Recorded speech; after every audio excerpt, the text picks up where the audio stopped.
রটন্তী কালী পুজো এমন এক বিশেষ তিথি যে সময় কৃষ্ণ এবং কালী একই রূপে ধরা দেন। সমস্ত কালী পুজো অমাবস্যা তিথিতে হলেও রটন্তী কালী পুজো হয় মাঘ মাসের কৃষ্ণ চতুর্দশীতে। এর পেছনে আছে এক পৌরাণিক কাহিনী। কথিত আছে শ্রীকৃষ্ণের বাঁশি শুনে রাধারানী নিজেকে গৃহস্থে আটকে রাখতে পারতেন না। সংসার, লোকলাজ সব ভুলে কৃষ্ণের দিকে ছুটে যেতেন।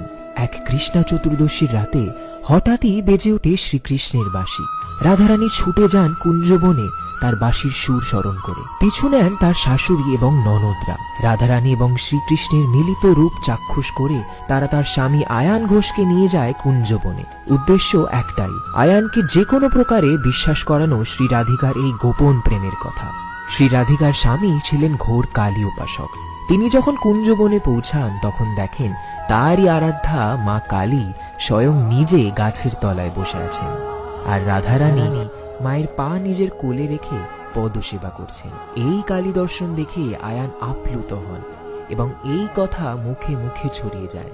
আর এভাবেই প্রমাণিত হয় যে কৃষ্ণ এবং কালী অভেদ। আর মাঘ কৃষ্ণ চতুর্দশীতে কালী পুজোর পরম্পরা প্রচলিত হয়, যাকে বলা হয় রটন্তী কালী পুজো।